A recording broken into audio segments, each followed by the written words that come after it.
at home。 僕の部屋にお帰り NCT127 ゆうたのゆうたアットホーム。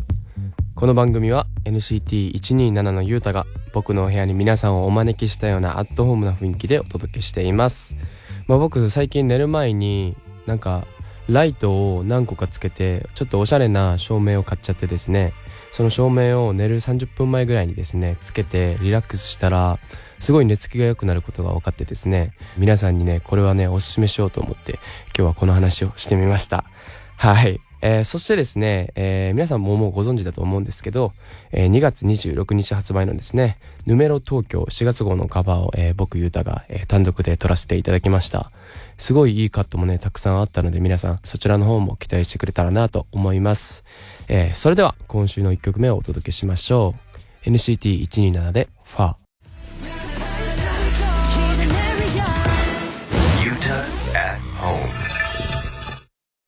NCT127 ゆうたのゆうたアットホームをお聞きの皆さん、たまたまラジオでこの番組を聞いてくれている皆さん、この時間は僕 NCT127 ゆうたのワンポイントお知らせコーナーです。2月のテーマは NCT の真冬に聴きたいあったかいナンバーです。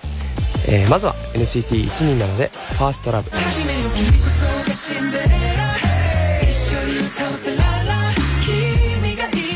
昨年の冬に僕らからのギフトとしてみんなに届けたい曲、今年もぜひ愛をたくさん感じていただきたいなと思います。続いて NCT DREAM でキャンドルライト。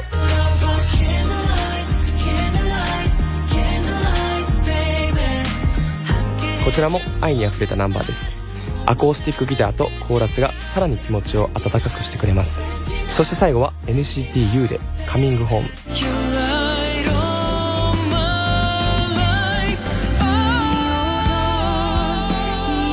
雪というワードもあって素晴らしいウィンターソングです。以上 NCT の真冬に聴きたいあったかナンバーでした。ぜひ番組が終わったらチェックしてみてください。それでは引き続き NCT127 ゆうたのゆうたアットホームをお楽しみください。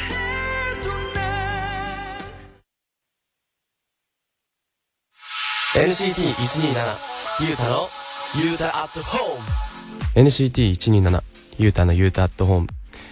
まずは前回出題したゆうたクイズの正解から発表しようと思います。もう皆さんもご存知ですけど、僕ゆうたを知ってもらいつつマニアックな、マニアックかどうかももう分かんないけどねマニアックなゆうた知識を身につけてゆうた博士になってもらおうという企画ですね。もうおなじみのやつなんですけど、前回の問題はですね2022年、僕ゆうたが初めて食べたものは何でしょうかでしたね。でヒントは日本にいた頃はお正月に必ず食べていたもので、人によってねつけるものが違うということでしたけど、正解はですねお餅でした。はい。なんか韓国ってお正月が2月だから別にね1月1日をこう日本みたいにねこうバーッとやるわけじゃないのよね。だから1月1日って基本こっちにいるとなんか正月気分ってあんまり味わえないわけよね。たまに家族がこうおせち料理とかね送ってきてわーいいなーとか思いながら過ごしてたんですけど、なんかね今年たまたまこう友達がねなんかお餅食おうぜって1月1日に言ってきて、で1月1日は基本休みだからじゃあお餅久しぶりに食ってみるかと思ってお餅を食べたんですけど、それがですねすごく美味しくて、ゆうたクイズにしようと思って、今回させてもらいました。ちなみに僕は醤油に海苔をつけて巻いて食べる派なんですけど、その友達がねきな粉をつけて食べるのが好きだっていうことで久しぶりにきな粉も食べてみたんですけど、やっぱねいいね。ちょっとほらお餅焼くとさ表面焦げて硬くなって外はカリ中はふわみたいなね、あの感じを久しぶりに味わえてすごく良かったなと思いましたね。ということでですね、ゆうたクイズ正解された方には抽選でステッカーをプレゼントします。当選の発表は発送をもって返させていただきます。正解したという方は届くのを楽しみにしておいてください。それではここで次の問題です。じゃじゃん。僕ゆうたが仕事終わりに聞くアーティストさんは誰でしょうかですね。ちなみにヒントはですね、もうこの人の声を聞くと癒される、癒される、なんか想像しちゃう。もし俺の未来のねお嫁さんとかもしお母さんがこういう声でなんか膝枕で歌ってくれたらすっごいすやすや眠れるんだろうなと思いながらいつも聞かせていただいています。はい、ということでですね、答えが分かったという方はメッセージツイッターでお答えをお待ちしています。メッセージは OD 欄にある番組ホームページのメッセージフォームから、ツイッターのハッシュタグは英語でゆうた@homeです。ツイッターの本文にはお名前や住所は書かないでください。締め切りは放送から1週間となります。正解された方の中から抽選でステッカーを差し上げます。皆さんどんどんご応募ください。はい、2月に入りましてですね、バレンタイン来たね学生の頃来たね、蘇る。で、前はね、女性から男性にチョコレートを渡すというのが定番だったバレンタインも今や友チョコだったりね、ちょうどね、僕が学生の頃ぐらいからかな、友チョコっていう文化が入り出した気がするんですけど、で、自分へのご褒美チョコだったり、それは、なかったかな。で、男女関係なくね、今は渡したりするそうですよね。日頃の感謝を伝えるという方も、少なくないようで、とはいえ愛を伝えるきっかけにもなるバレンタイン、ストレートに好きと伝えるのもいいですが、今日はいろいろな作品に出てくる名台詞を紹介しながら、僕ゆうたがグッとくる告白のセリフを考えたいと思います。まずは以前番組でも紹介した映画君に読む物語です。主人公ノアが恋するアリーに無理やりデートの約束を取り付けた時のセリフ。アリーと他の男性が乗る観覧車に強引に飛び乗って観覧車にぶら下がりながら言ったセリフです。いいね、ここ名シーンだよね。もう一回お願いするよ。僕とデートするのかしないのか。手が滑りそうだ。という名台詞ですが、このね、僕ゆうたのグッときた指数はですね、これね、正直言っていい、これ本当に僕ゆうたが言うと 25% ぐらいですかね。単純に怖いが勝っちゃう。怖いが勝っちゃうからさ、あるじゃん、そういうの。映画見たらさ、こう非現実的なものにこう惹かれちゃうからさ、こういう人いたらいいなとか思うけど、実際にいてみ、これめっちゃ怖いよ。はい、ということでですね、次行きたいと思います。続いては僕ゆうたもハマった漫画東京リベンジャーズですね。主人公竹道がタイムリープし、当時の彼女ひなたに会いに行った時に言われたセリフです。僕も大好き、ひなたちゃん。本当にちゃんと言って、君のことは何でも知りたいのという名台詞ですが、僕ゆうたのグッときた指数はですね 95% です。俺これ東京リベンジャーズは漫画で見てたんですけど、漫画で見ててもここのシーンすごくいいよね。でも竹道って知ってるからこそこう自分のさ未来のことはあんまり言わないようにするじゃん。でもひなたがちゃんと言って、君のことは何でも知りたいのっていうこの一言ね、あとあの表情ね、最高。キュンとする。言われたい、教えてあげる、何でも言っちゃう。はい、 95% でした。そして最後はですね、僕ゆうたがモノマネを得意な熊野プーさんです。誰がや全然得意ちゃうわ。で、プーさんがね、親友のピグレットと別れ際に言ったセリフなんですけど、さよならを言うことが辛い相手がいる僕はなんて幸せなんだって言ったそうですね。という名台詞ですけど、これはね、めちゃくちゃいいよね。これさ、愛とかじゃない、これは友情じゃん。もうこれね 100% 言われたいし言いたい。さよならを言うことが辛い相手がいる僕はなんて幸せなんだ。最高じゃないですか。もうこんな友達いたら。これは 100% ですね。めっちゃグッとくるこれ。ということでですね、以上3つの作品を参考にしながら、僕ゆうたが今年のバレンタインにおすすめする告白のセリフを考えました。考えてないんだけどね。こんなのいかがでしょうかっていうことをね、ここでやってくださいということなんですけど、どうしようかな。ちなみにね、すごい面白い回答をさ、もうスタッフのさ、人が考えてくれたの2つあるんだけど言うね。ちゃんと言って、僕と一緒にたこ焼き食べるの？食べないの？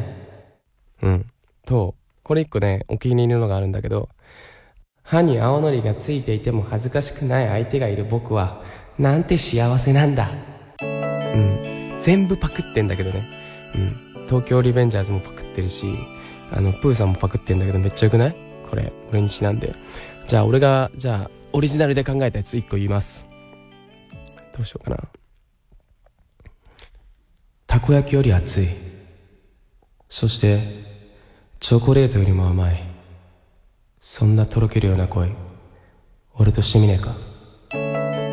どうですかどうですかどうですか。これ反応ないからめっちゃ恥ずかしいんだけど。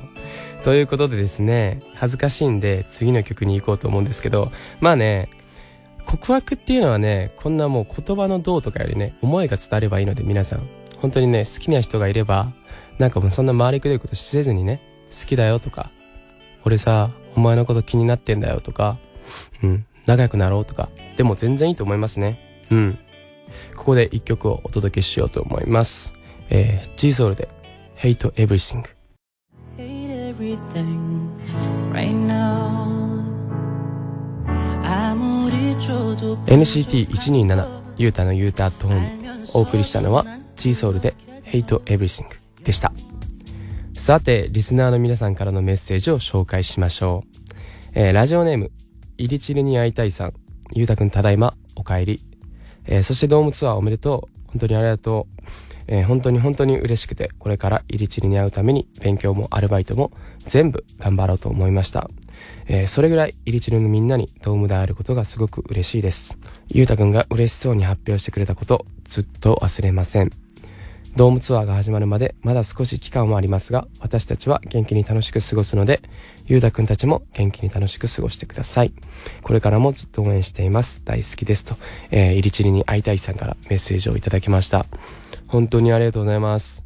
コンサート、日本の埼玉でやったやつ、映画館だったり、それこそね、埼玉行ってみてくれた人もいると思うんですけど、中止のね、動画を撮ったじゃないですか。あの時ね、すごくこう胸が痛かったというか、なんか期待させたのにまたこうなっちゃったなみたいなねコメント取っていったんですけど、その時俺ね、ドームのするっていうことは聞いてたから、すごくそれが早く言いたいというか、ファンのみんなにとってはすごくその時間がこうもやもやした時間だったと思うんですけど、だからあの日にああやってあそこでね、発表をすることができてすごく良かったですし、何よりこうドームに立つことが全てじゃないけど、なんか一つの恩返しにもなるのかなと思って、やっぱりさ、自分の応援するアーティストの人がさ、ドーム立ってんだよとかってちょっと言いたいじゃん。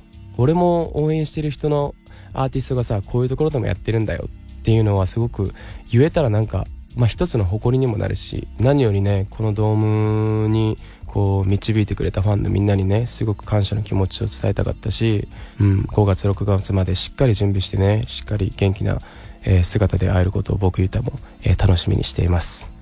では次行きたいと思います。ラジオネームあやさん、いつも楽しく聞かせていただいています。キックイットが出てからかなり経ちますが、どうしても気になることがあります。3回目のサビに入る前のマークがメンバーを倒す振り付けの部分で、日本語でもう一回と言っているように聞こえるところがあると母が言うんです。そういうのあるよね、たまにね。そう言われてから私ももう一回にしか聞こえなくなってしまいました。あ、そんなこと言い出したら俺もあるよ。チェインの最後、サビ終わって、これラジオで説明するの難しいんだけど、スーパージュニアって言ってるところから聞いてみてみんな。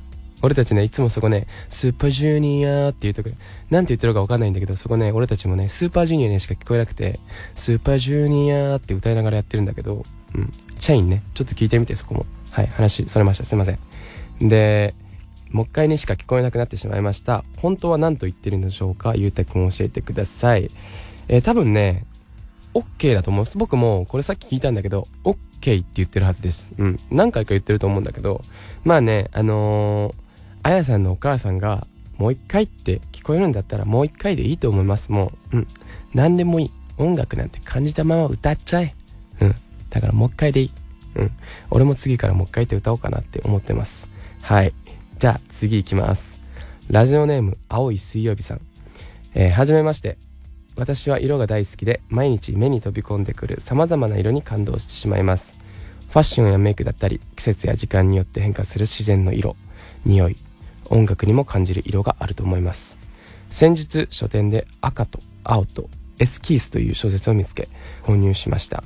そして読み終わって一番最初に思ったことは、それは素朴で美しいものが好きなゆうたくんに読んでもらいたいなでした。繊細な感情の描写や一枚の絵がキーワードとなった物語が素敵です。ゆうたくんは今まで読んだ本の中でおすすめしたい作品はありますか？もしあったら教えてほしいです。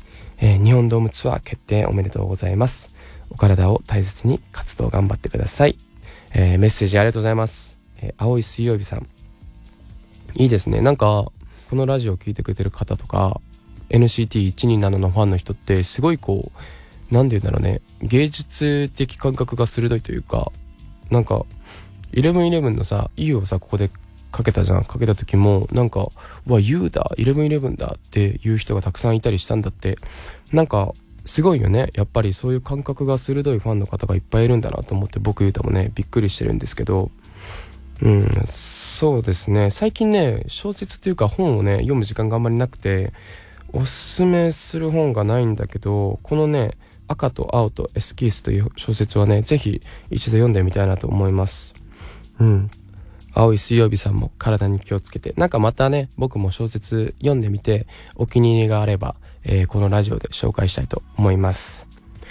さて続いての曲に行きたいと思います。 NCT127 でロードトリップ。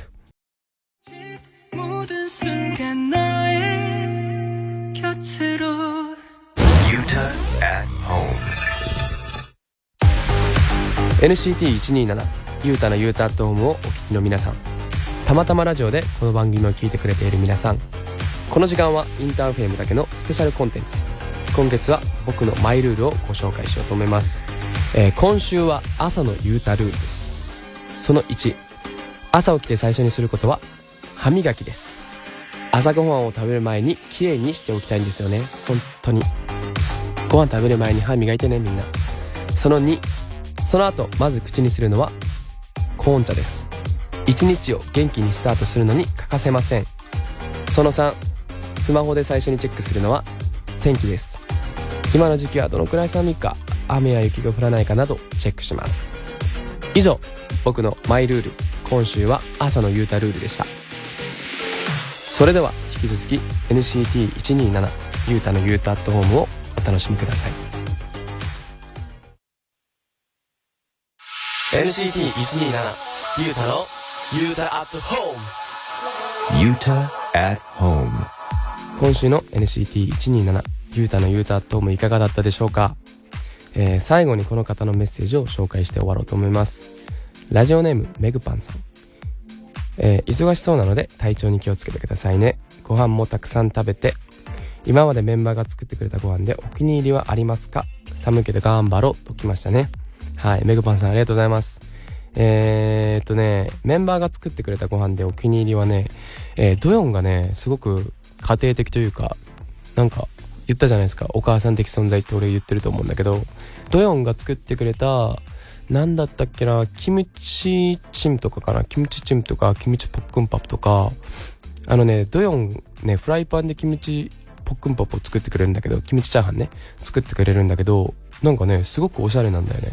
真ん中にご飯をのして、で外側をなんかチーズとか卵でトッピングして、だからねこう目で見ても楽しいし食べてみても楽しいし、もちろんねキムチチャーハンだけで食べてもいいし、そのチーズとか卵と一緒に食べても美味しいみたいなね、なんかそれを作ってくれるんですけど、よくそれはねすごく僕も好きで、ドヨンがねご飯作るって言ったら、じゃあそれも作ってよみたいな話はよくしますね。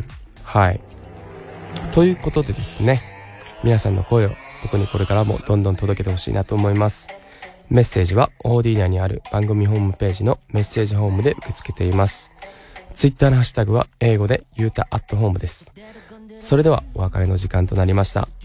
NCT127 ゆうたのゆうたアットホーム、 DJ は NCT127 のゆうたでした。次回も僕のお部屋に皆さん遊びに来てください。それではバイバーイ。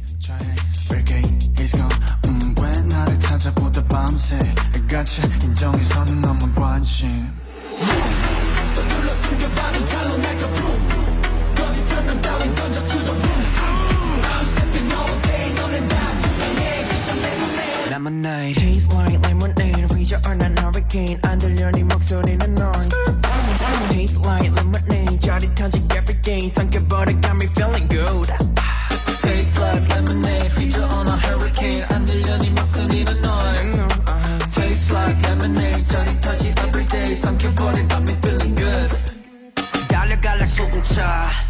무대를 터뜨려 like cherry bomb 퇴근하잖아 irregular You can catch me cause I don't wait Hold up 듣고 싶겠지 like me